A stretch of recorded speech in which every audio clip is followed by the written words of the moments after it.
साल 2014 से पहले विपक्ष और मीडिया ने मिलकर मनमोहन सिंह के खिलाफ ऐसा माहौल बनाया कि ये इतिहास के सबसे भ्रष्टाचारी प्रधानमंत्री हैं। 2G स्पेक्ट्रम, कोयला आवंटन और कॉमनवेल्थ गेम्स के कथित घोटाले इनके सर मढ़ दिए गए। लेकिन हुआ क्या? साल 2017 में CBI कोर्ट ने 2G स्पेक्ट्रम मामले में मनमोहन सिंह को क्लीन चिट दे दी।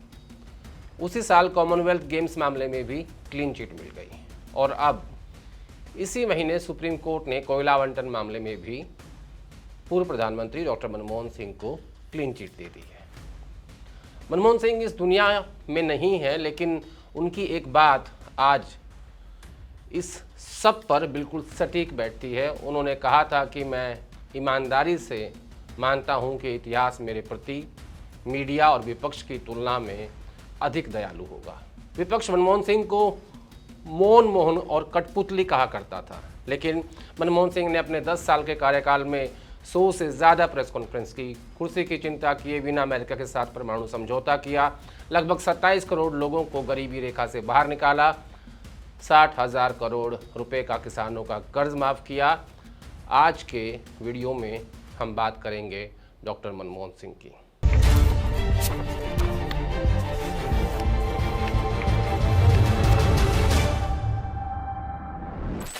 नमस्कार, मैं हूं आदेश रावल।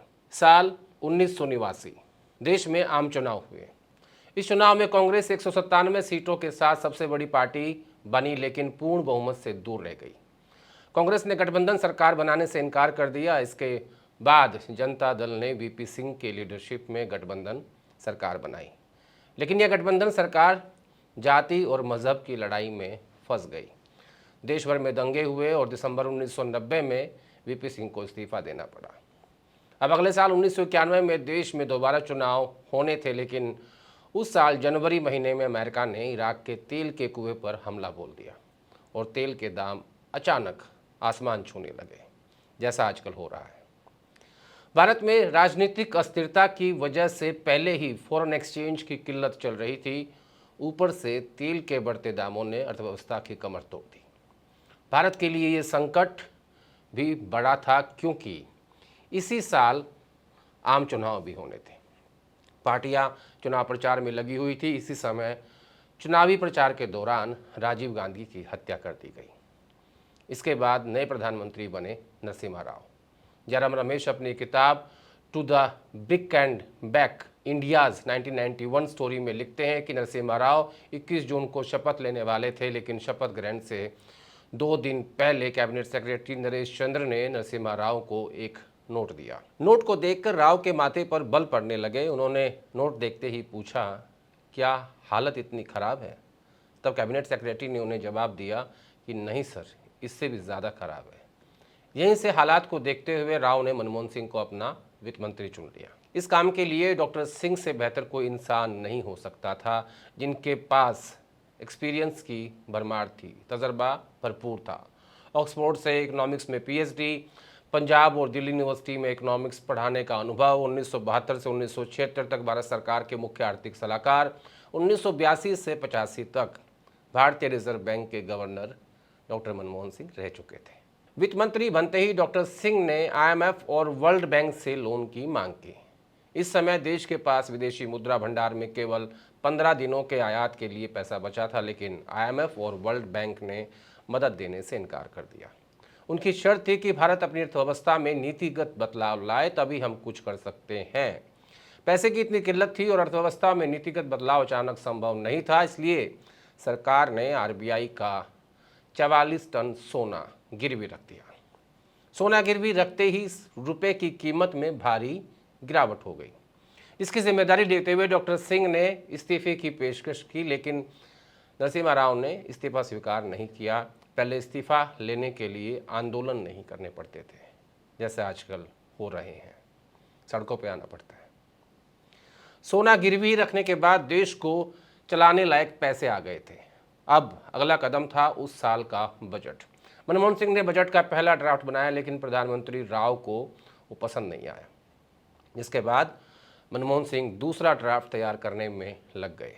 दूसरे ड्राफ्ट में मनमोहन सिंह बहुत बड़े बदलाव करने जा रहे थे, जिससे मंत्रालय के कुछ सचिव सहमत नहीं थे। डॉक्टर सिंह ने उनसे कहा कि मुझे प्रधानमंत्री का पूर्ण मैंडेट प्राप्त है, इसलिए अगर आप में से किसी को बदलाव से दिक्कत है तो हम आपके लिए कोई दूसरा काम ढूंढ देंगे। 24 जुलाई 1991 को मनमोहन सिंह ने बजट पेश किया। इस बजट में आयात शुल्क को 300% से घटाकर 50% कर दिया गया। सीमा शुल्क को घटाकर 220% से 150% कर दिया गया। आयात के लिए लाइसेंस प्रक्रिया को आसान बना दिया गया। विपक्ष ने इस बजट पर संसद में खूब बवाल मचाया। पूर्व प्रधानमंत्री चंद्रशेखर ने कहा कि कुछ ऐसा ही ईस्ट इंडिया कंपनी भी भारत आई थी और देश गुलाम हो गया। यहाँ तक कि खुद प्रधानमंत्री नरसिम्हा राव इन सुधारों को लेकर पूरी तरह आश्वस्त नहीं थे। मनमोहन सिंह ने उन्हें भरोसा दिलाने की कोशिश की तो राव ने मजाक के लहजे में उनसे कहा, अगर सब ठीक रहा तो हम इसका क्रेडिट मिलकर लेंगे, अगर चीज़ें सही नहीं हुई तो मैं सारा ठीक रहा तुम्हारे सर पर फोड़ूंगा। मनमोहन सिंह की ये नीतियां सफल रही।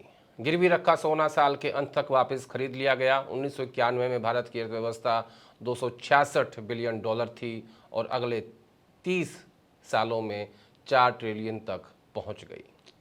डॉक्टर मनमोहन सिंह जितने अच्छे वित्त मंत्री थे उससे भी बेहतर प्रधानमंत्री साबित हुए। 2004 के लोकसभा चुनाव में कांग्रेस को सबसे अधिक सीटें आई। एनडीए का कार्यकाल खत्म हुआ और यूपीए का गठन हुआ। कांग्रेस अध्यक्ष सोनिया गांधी ने मनमोहन सिंह को प्रधानमंत्री पद का उम्मीदवार चुन लिया था, ये जानते हुए कि उन्होंने प्रत्यक्ष रूप से कोई बड़ा चुनाव नहीं जीता था। हालांकि उनकी छवि एक स्वच्छ और ईमानदार नेता की थी, इसलिए उन्हें स्वीकार किया गया। प्रधानमंत्री बनते ही अगले साल 2005 में इन्होंने राष्ट्रीय ग्रामीण रोजगार गारंटी अधिनियम यानी नरेगा लागू कर दिया, जिससे ग्रामीण अर्थव्यवस्था को मजबूती मिली। देश का ग्रामीण तबका जो बेरोजगारी से परेशान था उसे साल में 100 दिन के काम की गारंटी मिल गई। इस योजना से लाखों लोगों को रोजगार मिला और उनका जीवन बेहतर हुआ। खास बात यह थी कि इस योजना ने महिलाओं को भी रोजगार के अवसर दिए, जिससे वे सही मायने में आत्मनिर्भर बनी। इसी सरकार ने सूचना का अधिकार आरटीआई कानून 2005 में लागू किया।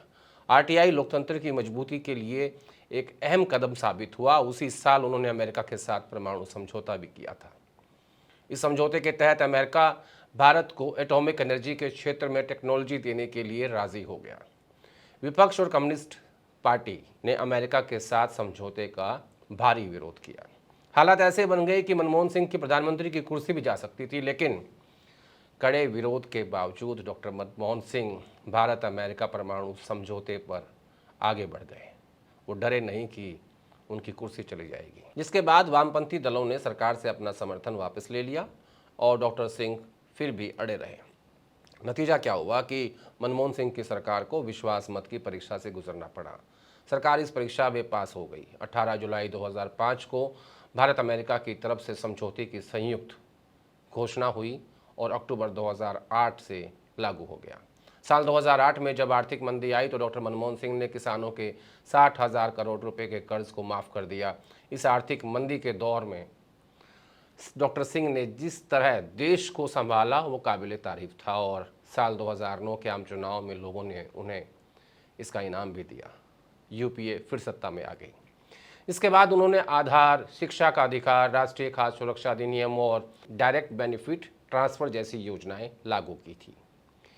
इनके कार्यकाल के अधिकांश समय में देश की जीडीपी 8% के आसपास रही। इसके बावजूद मीडिया और विपक्ष उन पर लगातार हावी रहा, लेकिन फिर भी मनमोहन सिंह हर कार्य से पहले और बाद में प्रेस कॉन्फ्रेंस ज़रूर करते थे, जो पिछले 12 साल में नहीं हुई है। उन्होंने मीडिया के स्वतंत्र संस्थाओं को कभी अपमानित नहीं किया और वे मानते थे कि स्वतंत्र और निष्पक्ष मीडिया लोकतांत्रिक व्यवस्था को चलाने के लिए ज़रूरी है। साल 2014 में प्रधानमंत्री पद छोड़ने से पहले कुछ महीने पहले मनमोहन सिंह ने कहा था कि मैं नहीं मानता हूं कि मैं कमज़ोर प्रधानमंत्री रहा हूं। मैं ईमानदारी से मानता हूं कि इतिहास मेरे प्रति मीडिया या विपक्ष की तुलना में अधिक दयालु होगा। राजनीतिक मजबूरियों को देखते हुए मैंने वो सर्वश्रेष्ठ किया जो मैं कर सकता था। मनमोहन सिंह की ये बात आज सच साबित हुई। उन्होंने कहा था कि history will be kinder to me, और एक और 2 लाइनें हैं उनकी संसद के भीतर की, जहां उन्होंने कहा था कि हजारों जवाबों से अच्छी है खामोशी मेरी, न जाने कितने सवालों की आबरू रख ली।